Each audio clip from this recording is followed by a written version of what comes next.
Okay, so we ended off here just with the survey results and the Mentimeters, and I just thought I'd give you a quick overview of your results and then tie that into some of the work that we did back in the late OZs up through to 2015 and 2016 on our wind research grant, looking at how people perceive energy, right? So the question here that I posed to you was, these wind turbines represent the future, clean, renewable energy. These are the actual numbers.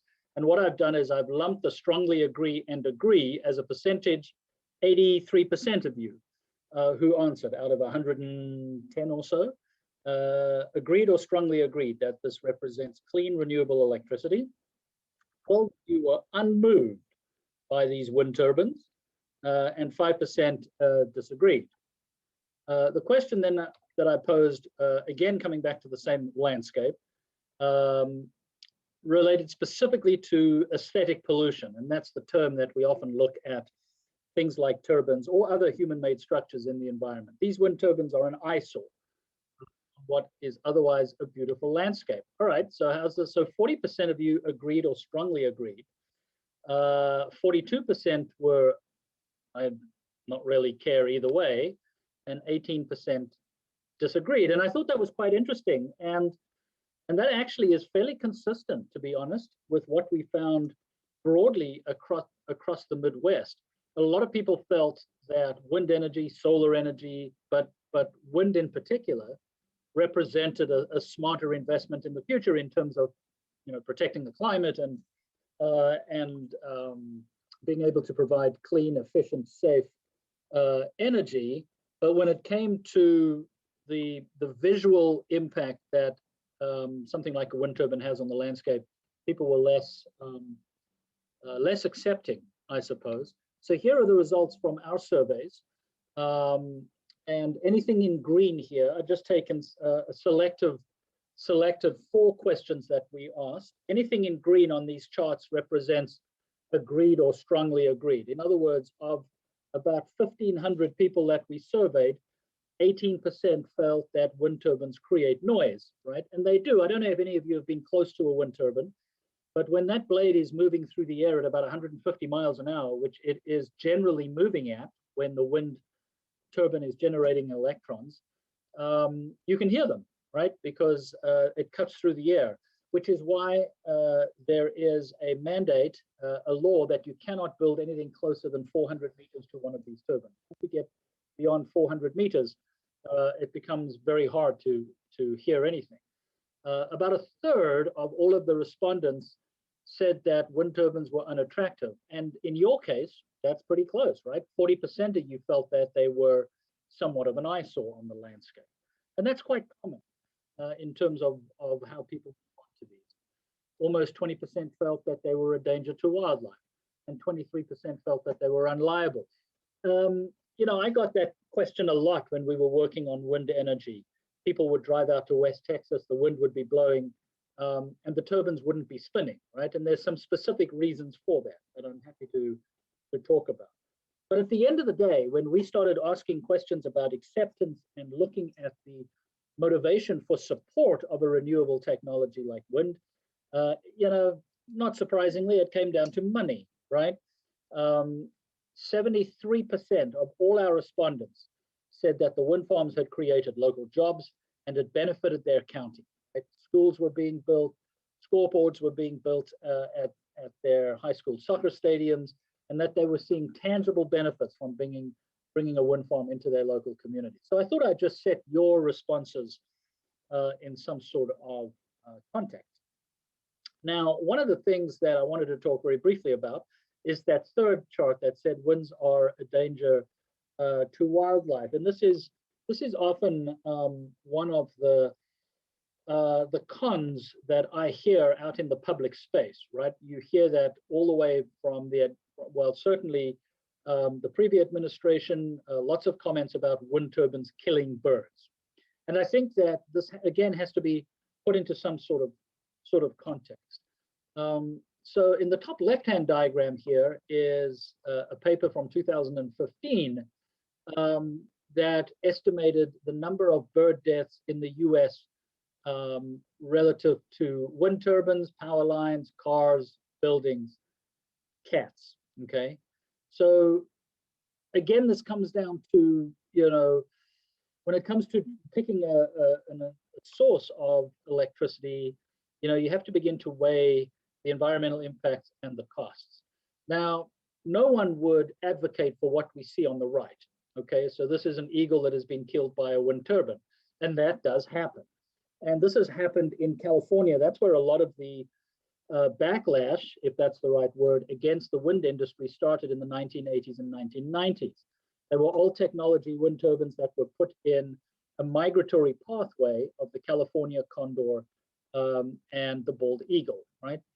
And I've worked with various wind companies, and and this is my opinion, everybody, you may have a different opinion, and that's absolutely okay. I don't think that the CEO of a natural gas company or an oil company wakes up every morning and thinks, boy, how can I mess up the environment, right? I'd love to spill 500,000 barrels of oil into the Gulf of Mexico. Clearly, they don't think like that.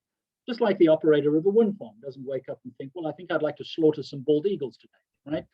This is not how the business world thinks. But of course, in the business of generating electricity, there are environmental impacts. So I just wanted to put that in context in terms of, yeah, there are bird deaths when it comes to wind turbines. Something flying into a wind turbine is probably going to get sliced.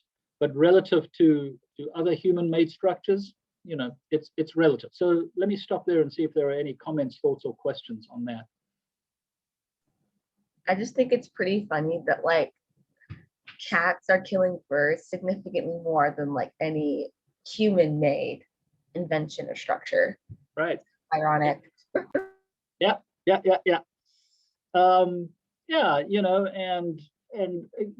that it's an interesting comment, Shanera, because what I try to do in this course, and what I hope I'm doing, and it's absolutely fine for you to say, well, I don't think you're doing this, but is to be objective, right? I mean, again, all of these technologies have some sort of environmental impact. What we have to do is sit back and weigh the costs and the benefits.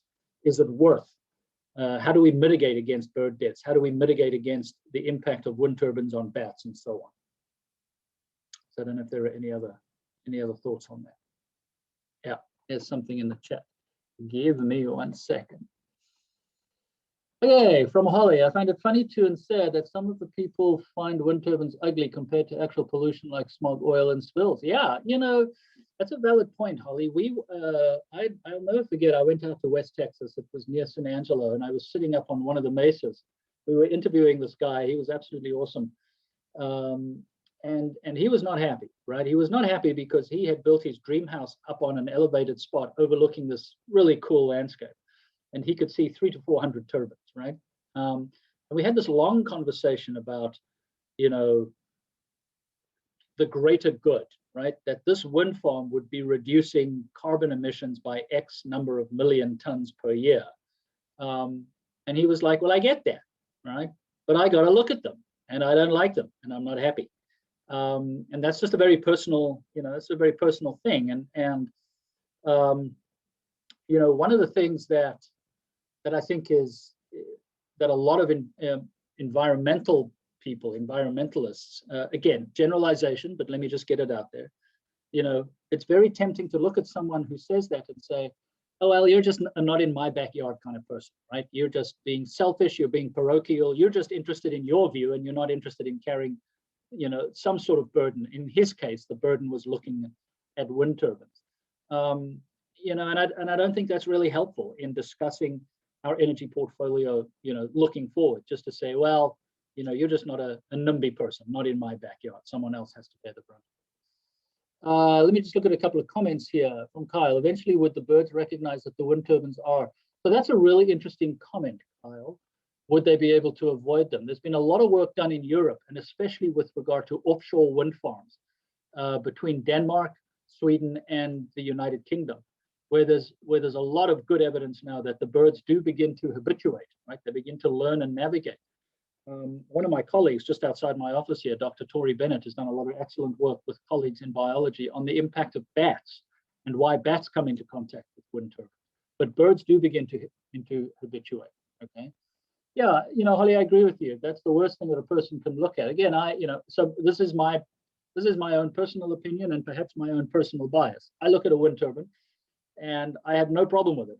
Because I understand that, again, everything comes at a cost. We don't seem to have a problem looking at electric pylons, but wind turbines are another issue. But again, it comes down to place, right? I have long conversations with a wildlife vet in South Africa that we work with on our rhino conservation problem. And they've put wind turbines up in a landscape that people can see them from a game reserve, right? And he is like, well, I understand the importance of wind and renewable energy, but people don't want to look at wind turbines when they're also looking at elephants, lions, and things like that, right? So interesting. Yeah, so Faith, your comments well taken, right? There is this question of view shed, visual pollution, and each person's view shed is different, right? It's a very, very personal thing. Okay, so some interesting comments there. Let me move forward. I've added a slide here, and I thought about whether I was going to do this or not, and I've just decided I'm going to do this. So here's just a heads up, everybody.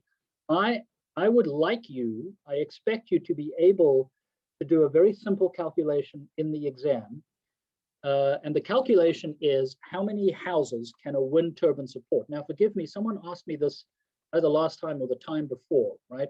If we just put all of the environmental discussion aside, right? So let's put birds and bats and visual pollution aside. And the question that we framed or posed at the outset here was, realistically, how much wind and solar can we build into a grid? So is wind power a realistic alternative? Okay. So here's how it works, right? So hang with me. This is really, really simple, but it's important. Okay. Okay. So here's some wind turbines on the left. I took this photograph up on the Texas-Oklahoma border. If any of you are driving to the Windstar Casino, which you shouldn't, but if you do, you'll see these wind turbines on the left-hand side as you drive up and cross the Red River. So these are wind turbines that can generate 1.5 megawatts of power, right? So that's point number one. Each wind turbine model has what is known as a rating, okay? So these wind turbines can generate 1.5 megawatts of power. That is the same as saying 1,500 kilowatts of power, right? Everybody with me? Okay. Now, folks, if you're sitting there, so say you look at the light above your head, right? So you can see it in the background above my head here. There's a light on, okay? When I flick the switch to put the light on in my office, that has a particular power rating. I think this one has a rating of 60 watts, right? So there's 1,000 watts in a kilowatt, and there's 1,000 kilowatts in a megawatt, and so on. So the light above my head has a rating of 60 watts. That's the amount of instant power it can deliver. When I turn it off, nothing's being delivered. When I turn it on, 60 watts is being delivered, okay? The amount of energy that is being consumed, the amount of energy, not power, but energy, is how long I leave the light bulb on for, right? So let's say this light bulb above my head, right there, you can see it, can generate 60 watts of power. If I leave it on for an hour, I've consumed 60 watt hours of energy, right? If I leave it on for 6 hours, I've consumed 60 watts times 6 hours, 360 watt hours of energy. Okay, is everybody with me? Okay, so let's look at a wind turbine. So here's a wind turbine here, 1.5 megawatts, right? That is how much it can produce. If it is spinning and producing the maximum amount of power that that design can produce, okay? Please, folks, stop me if this doesn't make sense. If that wind turbine is turning for 24 hours a day, 365 days a year. In other words, if the wind is blowing nonstop and it's spinning, producing its 1.5 megawatts, there are about 8,750 hours in a year, right? So if the turbine is spinning and producing its maximum amount of power, i.e. 1.5 megawatts for 8,750 hours, does everybody see that it can produce 13,125 megawatt hours of energy? Let me stop there. Please, please ask questions. So you're just taking what the light bulb can produce or what the wind turbine can produce, and you're leaving it on for 24 hours a day for 365 days a year. You're not going to like your electric bill if you do it, so don't do it, right? So this turbine that you see, each one of those turbines can generate 13,000 megawatt hours of energy, right? Now the question I pose to you is, does that wind turbine spin for 8,750 hours a year?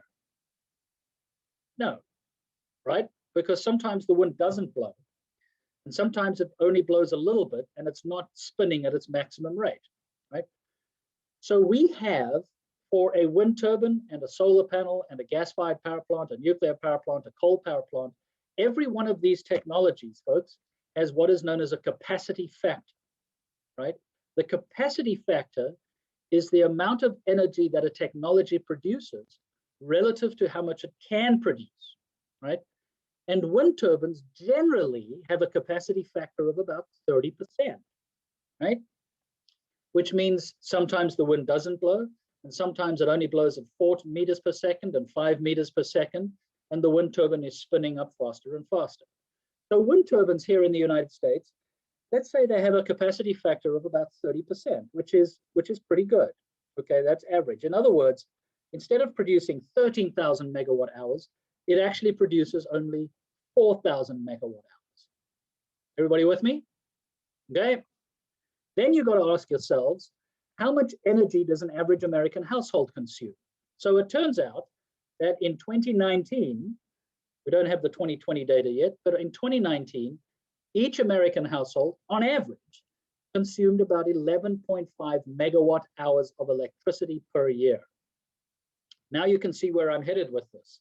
If you take the 4,000 hours of energy that a wind turbine can produce, right, or did produce, divided by how much energy each household consumes, so 4,000 divided by 11.5 gives you 340 households, right? In other words, your wind turbine here on the left can produce enough electricity to power about 340 households in the US. Does that make sense to everybody? So what equation would you use? I'm sorry. So so the equation is what you see on the screen here. There's not a specific equation. All you've got to do is you've got to take how much power can the wind turbine generate? So it's a 1.5 megawatt rating. Multiply it by how many hours it are in a year, right? So that's the 13,000.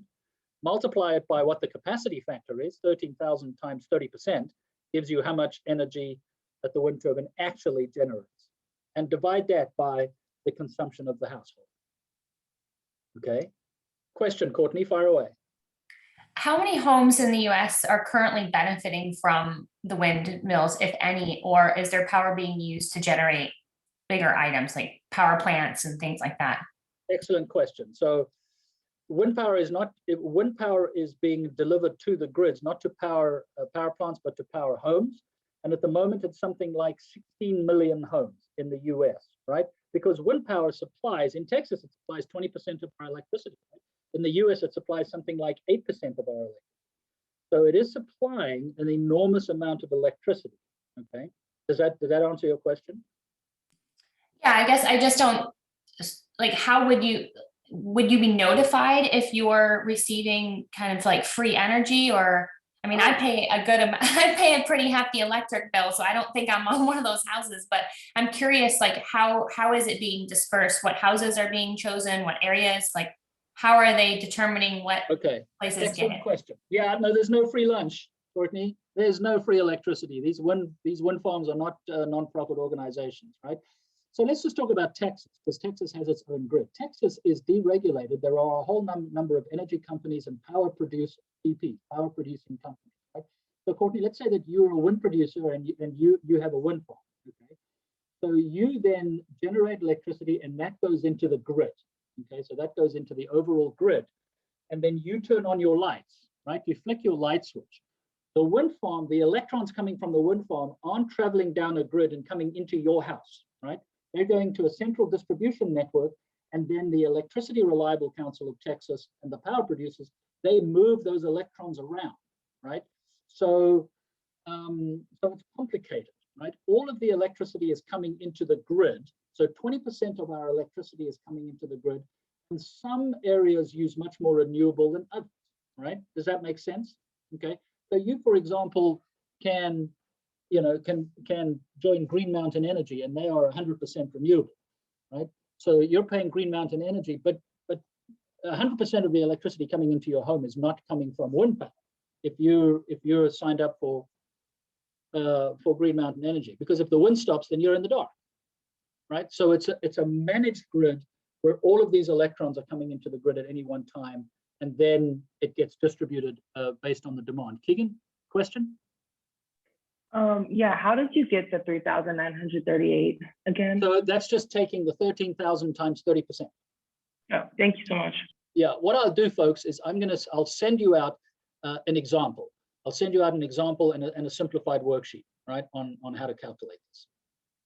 Simple. So moving on. Okay. So does that mean that so let's say you're the mayor of a city, and let's say you've got 340 houses, right? So Courtney, you're on my screen. So you're now the mayor of a city, and there are 340 houses, and you say, you know what, folks? We're going to put up a wind turbine, because Dr. Slattery told me that a wind turbine can power 340 houses. So you put a wind turbine up in the center of your 340 houses. What's the problem? Well, if the wind doesn't blow, then your 340 residents are in the dark, right? So don't think like that. Don't think that one wind turbine can then power 340 houses and 100% of that electricity can go to those 340 houses. What it says is that the amount of energy produced by one wind turbine can provide the electricity for the demand from 340 houses. That's all it's saying, right? Okay, so here's comparing apples to apples, if we can do that, right? Here's a 5 megawatt wind turbine sitting in the ocean here, or in the North Sea of England. That's a 5 megawatt wind turbine. To produce the same amount of power from that wind turbine relative to a nuclear power plant, you're going to need 450 of those 5 megawatt turbines, right? Because sometimes the wind isn't going to be blowing. Okay, so it's all about managing the intermittency of a renewable. Okay, Gavin, hold on to that question about what creative ways can you store that energy, right? So that's an interesting question. We don't have any creative ways, but I'll mention that towards the end. Faith, question? Yes, sir. I was just wondering, is it true that the government will pay like huge amounts of money to put wind turbines on people's land? No, it's not true. Okay, because that's done through the power generation companies, and it used to be. So it's kind of like the royalties for oil and gas, right? It used to be that if you're part of a collective in Texas, let's say you've got 10 wind turbines on your hand, you get an initial payment for putting the wind turbines, and then you get a royalty coming off how many electrons are generated each month. But I wouldn't call it huge. It used to be bigger, but it's smaller now. okay, The government doesn't pay you, no. All right, on to other renewables. Let's move on. Okay, so very quickly, hydroelectric, right? Small in Texas, massive in the Pacific Northwest. Something like 60% of all the electricity in the Northwest comes from, as in Washington State, comes from hydroelectric. There are some enormous hydroelectric power plants, like the largest one in the world, the Three Gorges Dam site in China. So all this is, folks, is damming up a river and then letting that water flow down a spillway, and the water turns a turbine, right? That's all hydroelectric is. And when you look at this, I think this is quite interesting. This shows hydroelectricity generation in the US in blue. So blue is the actual generation, so 1950s, 1960s, 1970s. So we're building dams, right? And then from about 1975 onwards, it's pretty steady, right? There's some dams that get removed. There's some new hydroelectric that gets built. So from about 1975, we've been very steady in terms of how much power comes from hydroelectricity. The brown line shows the percentage of energy coming from hydropower relative to all the other sources, right? So you can see that in 1950, about 30% of all the electricity in the US came from hydroelectric power, right? Now that's less than 10%, right? Why? Because we're building more and more. As the population grows, the demand goes up, we're building more things like natural gas power plants and wind and solar.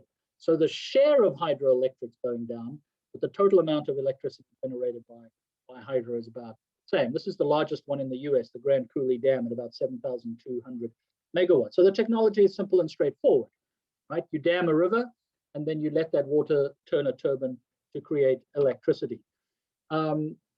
There are significant environmental impacts with large-scale dams, right? Here's a very large one. This is called the Grand Ethiopian Renaissance Dam. I just like this photograph. This one's quite controversial because it's damming the Nile on the borders of Ethiopia and Egypt. And there's lots of controversy about who owns the power and the downstream environmental impacts. And I've tried to summarize the environmental impacts here in this one diagram. So here's the Ataturk Dam in Turkey, okay? There's a whole host of upstream impacts. So the reservoir that is created itself displaces communities. That was a huge controversy with the Three Gorges Dam in China. They had to move about 1 million people out of their homes and relocate them, right?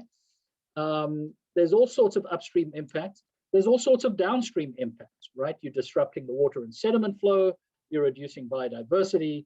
Dams have wide-reaching environmental impacts. And to be honest with you, that's part of the reason why in the United States, the era of big dam building is over. We're not seeing any more large dams being built. In fact, quite the opposite. We're starting to take these dams out to try and reduce the impact on things like salmon spawning and so on, right? So just a very quick look at hydro. Let me just check the chat here quickly. I'm sorry I was late. No problem, Caitlin. Thanks for letting me know. Here's one I want to touch on. Biomass, right? So a large number of people in the world get their energy from biomass, burning organic material, burning wood, biomass energy, okay? And the question I wanted to frame here is, can we grow ourselves out of the energy crisis? And I asked that question with specific reference to biofuels. So I'm going to talk a little bit about biofuels here in just a second. But yeah, there are over 1 billion people on the planet that use peat and wood for heat, for energy, to cook and to create heat. And I'm going to tie this into deforestation later on when we get back from spring refresh and a little further down. So just a quick summary slide here. So biomass is material derived from plants, right? The photosynthesis in the key. And there's a whole range of sources. So there's wood, there's industrial residues, there's animal residues. And I'm going to focus a little bit here on the top one, which is agricultural crops and residues, because this is the one that I think is probably most controversial when it comes to using biomass. Folks, I'm not going to ask you the equation for photosynthesis or anything like that. So let's just talk biofuels for a second, right? So what comes to mind when I say biofuels? Anybody want to just jump in? When I say biofuel, what do you think of?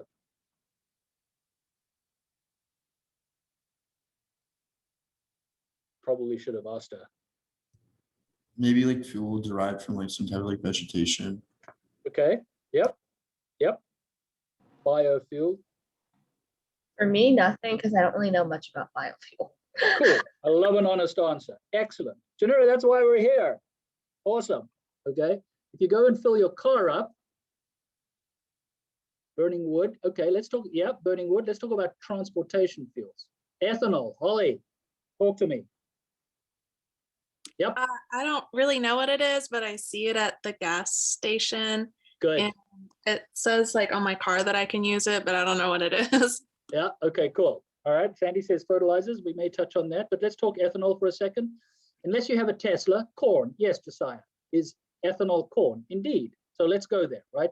When you fill your car up, I don't have an electric car. So confession as an environmentalist. So I think I've said that. I like fast, zippy cars. My bad. When you fill it up with gas, you'll see something on the side of the pump that says E85, right? Holly, you probably saw that when you're filling up your car. So what is that? Okay, let's talk about that. There are 3 types of biofuels, right? So we're just talking biomass energy here for transportation, right? Okay, so there are what we call first generation fuels Okay, I'll come back to the chat in just a second. So there's first generation fuels, okay, where we are growing crops to produce fuel, right? Either ethanol or biodiesel, okay? So this is first generation. So we grow a crop like corn or potatoes or sugarcane, okay? We harvest that and we produce ethanol. So you're correct. Someone just in the chat, I don't have it up at the moment, said, is ethanol biofuel? Yeah, right? So Holly, in your car where you see E85, that's corn or sugarcane that's been grown that then has ended up in your car. E85 meaning that 15% of the gasoline mix going into your car is ethanol, is biofuel. 85 is diesel or gasoline, not diesel, I'm sorry, gasoline, and 15% is ethanol, right? Or biodiesel. Biodiesel is where you grow something like soybeans, okay? So you're growing soybeans and you process that and you create diesel, biodiesel. Does that make sense to everybody? So you're growing a crop for first generation biofuels, you're processing it and you're pouring it into a car, okay?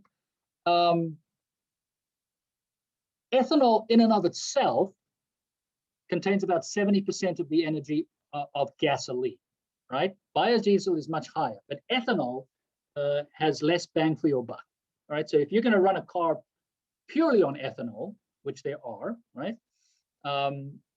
You're getting about a third less of the energy relative to gasoline, right? So that's first generation biofuels, and we use that as a mixture in our gasoline. There's second generation biofuels, right, where you're taking the residue from the crops, like the wood and the grasses. Okay, so you harvest the corn, you produce the ethanol, and the residue, the cellulose, is then reprocessed and fermented to produce second generation biofuels. Okay, like ethanol, same thing. And then there are third generation biofuels, like algae.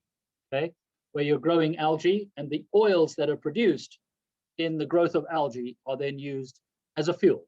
Does that make sense to everybody? So first generation, grow the crop. Second generation, use the residue. Third generation, grow the algae, right? It's all biological material.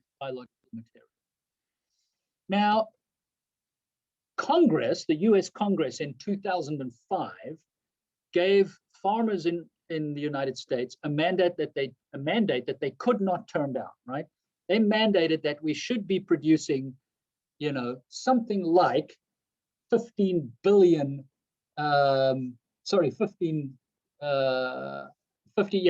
billion gallons of ethanol, right, by 2019, 2020. So here's where we are. This is showing, I don't have the 2020 data yet, but I put the 2019 data in. This shows US ethanol production in millions of gallons. So 12,000 million gallons is the same as saying 12 billion gallons, right? So here we are in the 80s, we're growing corn, we're producing ethanol. And in 2005 over here, the US Congress comes in and says, we need to have 15 billion gallons, right, by 2020. And it goes crazy, right? They start building crops. Look at this little box here. 53% of all the corn grown in Iowa goes towards producing ethanol, right? Roughly 40% of the entire US corn crop goes into producing ethanol. What's the challenge with that, do you think?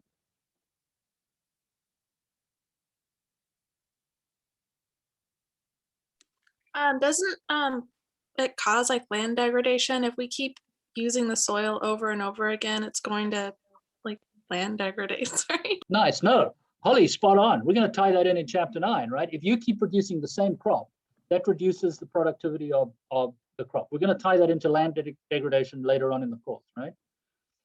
Can anybody remember that little short question in the exam last week, our human dependency on land and this little thing called food, right? We're using 40% of our corn to create ethanol to put into our cars. That's extraordinary, right?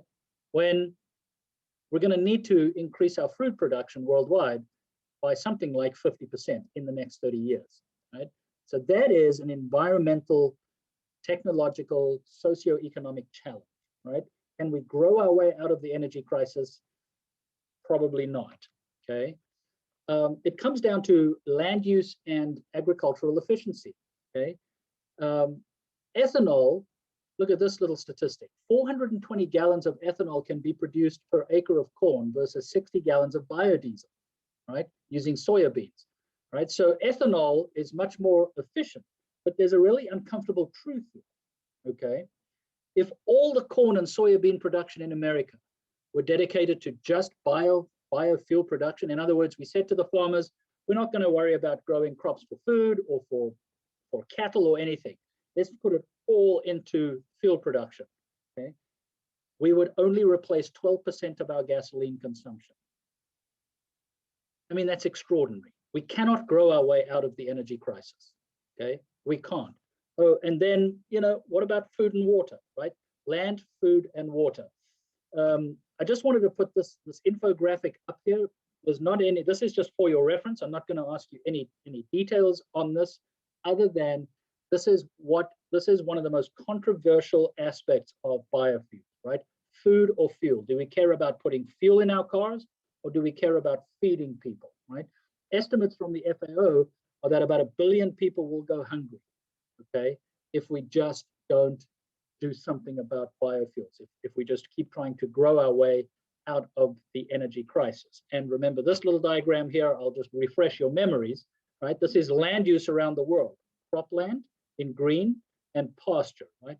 Should we keep expanding the green to be able to produce more biofuels for our cars, or should we be expanding the green to produce food for human beings, right?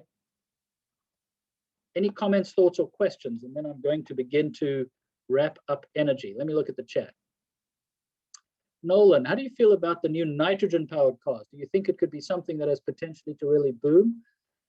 So, Nolan, I'm going to be honest, I don't know enough about nitrogen-powered cars to be informative here. Do you? It's an interesting question. I really don't know about nitrogen. I know a little bit about hydrogen, right? Hydrogen-powered cars. Do you mean hydrogen or do you mean nitrogen?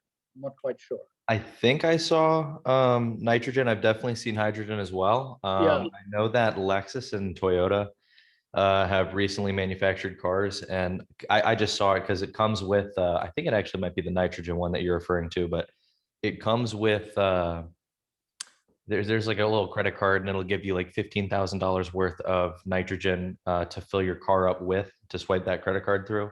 Interesting. And I forget the exact measurements or whatnot, but it holds 9 units of however you would measure that in that car, which ends up being like in the equivalence of like filling up their tank per se. It would be equivalent to about $90.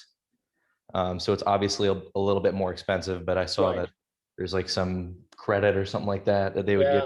Yeah. Interesting. No, Nolan, I'm not up on the nitrogen. You know, hydrogen, a lot of people are talking about the hydrogen economy, right? That natural gas is a bridge fuel to the hydrogen economy, right?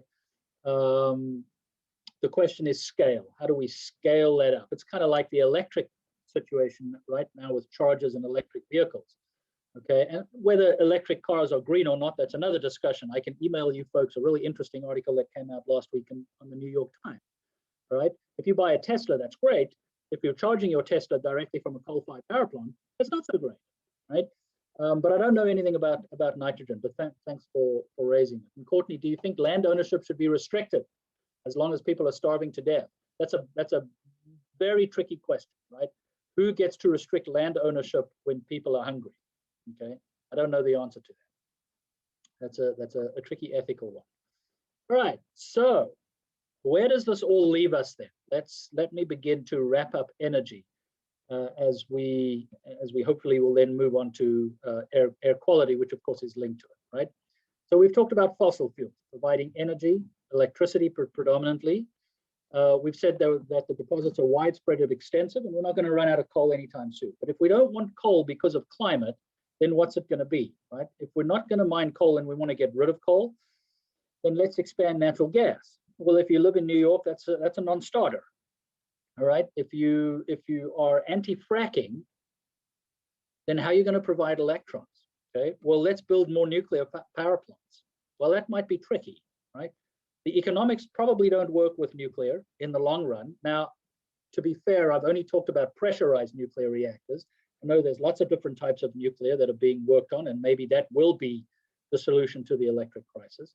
But if you're anti-nuclear in terms of the potential waste issue, then let's build more dams, right? Well, not everybody's into dams.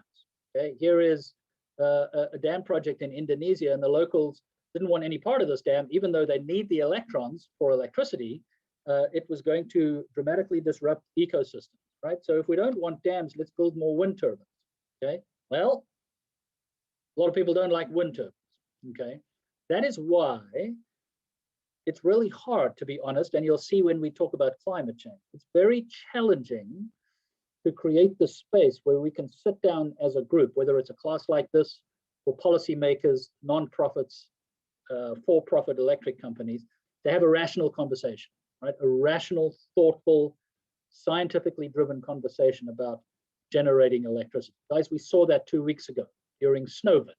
Okay, when the power goes out, fingers start getting pointed all over the place. Okay, and that's difficult. There's a strong argument for wind and nuclear. Okay, I put up the website here. This is an interesting read.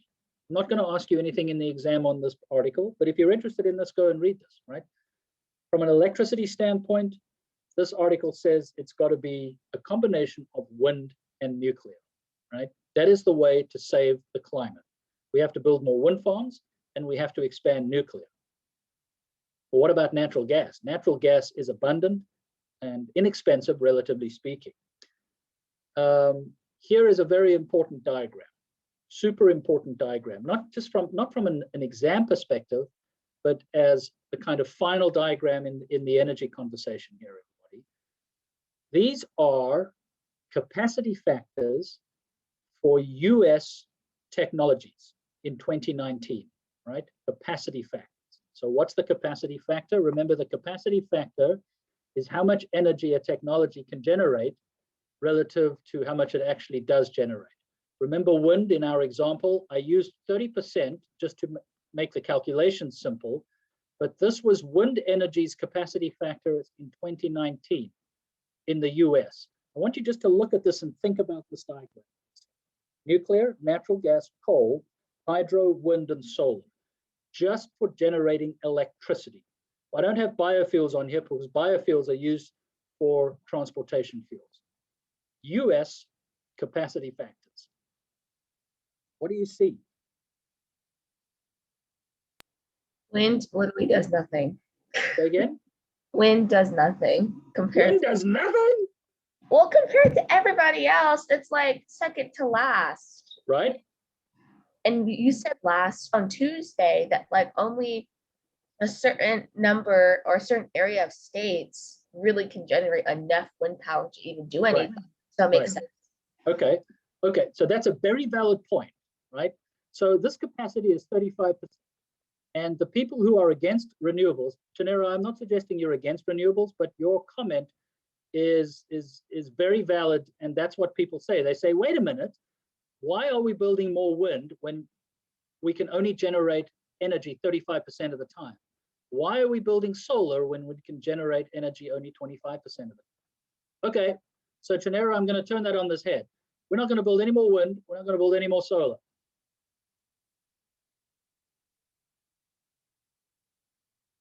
Okay, what are we left with?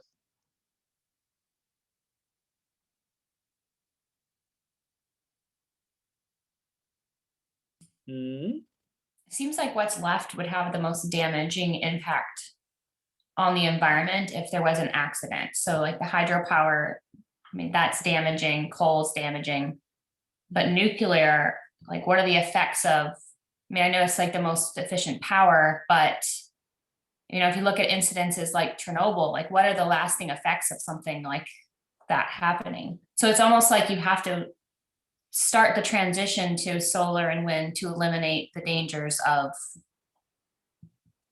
the nuclear and natural gas and coal. Okay, nicely articulated, Courtney. Okay, how much risk are we willing to take? Chanera, you're absolutely right, right? This is a reality of renewables. Let's take wind. Wind has a capacity factor of 35%. Offshore wind has a capacity factor of 45%, right? So you can generate more energy. So do we say that's not good enough?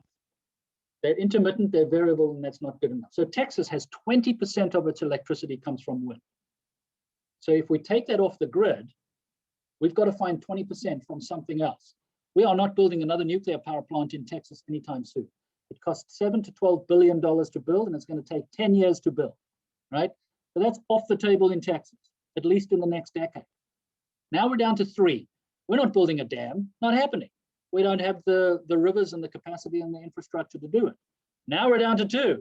See where I'm going with this, right? Coal. Now we're going to listen to Dr. Slattery. We're not building coal. He hates coal. Now we're down to 1. Right? So it's very, very complex. There's a reality to the generation and delivery of electricity. Nuclear, you cannot get a bigger bang for your buck. Why is it 93.5%? Because sometimes those plants come down for maintenance, and every 18 months you have to switch out the fuel, right? So 90% of the time or more, they're generating at their maximum capacity. Natural gas, coal, lots of maintenance, switching out fuels and so on, right? So the reality of the capacity factor, I think, leads to this, and this is kind of my second last slide, is that this shows energy use from 1990 through to 2020. So we've got liquids on the top, so that's oil, we've got coal, we've got natural gas, renewables are all lumped here into wind, solar, and so on, and we've got nuclear, right? And then we've got, according to the Energy Information Agency, where this is going to go by 2040. And what do you notice? It's all of the above, right? It's all of the above. Coal is probably going to plateau, and maybe coal comes down much more rapidly, right? But where are China and India and other developing countries going to get their electricity from, right? Liquids. Yeah, we're making inroads with Teslas and things like that, but we haven't found a real substitute to this magical stuff that we go and visit the gas tank, and then we fill up our car and we do it all again next week, right? So when you look at, and if you just bring it back close to home, when we look at the Texas grid has all of the above, right? We use liquids for our cars. We've got coal. Okay, it's only 14%. Natural gas, 51%. Renewables are exploding. And Janera, just to come back to your comment, because it is such a valid point, right? We will never have 100% wind and solar. You can't, right? We will never have 50% wind and solar, but we might have 30% wind and solar, or maybe 35% wind and solar, which are offsetting the emissions of other fossil fuels. Does that make sense? Right, where I'm sort of going with this. So the final slide, the final, I promise you, energy slide, is this one. So I took this slide, we've got 1 minute left. This is in Costa Rica, and I'm looking at Lake Arenal here, and in the distance, you can probably see some wind turbines. On the left-hand side, you can't see it, but there's a geothermal power plant, and just over the hill here, there's a solar farm, right? And this is a part of the world where the geography lends itself to hydropower and geothermal. They put in a bit of wind and a bit of solar, okay? The geography of a region and the demands of a particular region are going to dictate what technologies we deploy. And nothing comes for free. There's no silver bullet here when it comes to energy. So that's my sermon on energy. And I promise you that's the end of energy. We will look at this and discuss this now from an atmospheric emissions perspective. But let me stop the recording and I'll hang around and see if there are any questions. Any questions? What do you have? Yeah. We still have a tweet, correct? Due tomorrow? Yes, you do. You've got a tweet due tomorrow night. Yeah, thanks for reminding me that. Yeah. Is this still on air pollution since we haven't touched on that? Oh, is that what it says? It's on air pollution?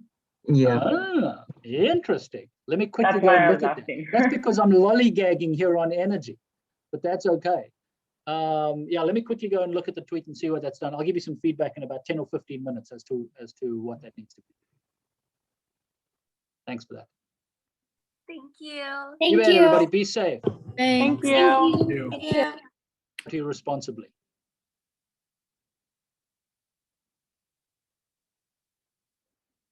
Okay.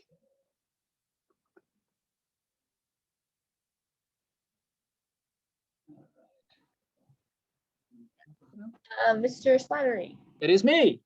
Yeah, I wanted to know if, what time, or if you planned a time yet to discuss with me about my test. All right. Let's look. Yeah, sorry, my calendar is catastrophic at the moment. No, you're Did good, you you're good. did you send me some times that work for you? Yes, I did. And you said, okay, I'll let you know. And I just want to make sure because I don't want to plan anything more if I have to meet with you for the next, like, either today or Oh, tomorrow. check out my calendar. Can you see that? My calendar at the bottom says, get back to Chinera. Apparently, I didn't get back to you. No, you're Okay, good. so sorry about that. What works for you? Tell me, let's do it verbally here and let's figure out something now. I can meet today after 5. Okay, Like- that won't work for me. I'm in a lecture situation after 5. Okay. I can meet anytime after 3 p.m. on Friday. So let's do it right at 3. I've got a half an hour slot right in there. That's fine with me. Awesome. And then let's do it. Let's just do it in the office hours. Office hours Zoom. Okay. Does that work? No, that's fine with me. Saturday at 3 p.m. Perfect. I don't know Cool. if you can see this, but this is my calendar for March. So I know it's just things. It's just crazy, right? I know. It's just crazy. I've like got to schedule bathroom stops and lunch stops, and it's just. But we'll Hasn't chat tomorrow at 3. bad yet, but probably around finals week, it's gonna get that bad for me. It will do, and then it'll be done. I know. All right. There you Thank you go. so much. I'll see you You tomorrow. bet. We'll see you tomorrow. Look forward to chatting.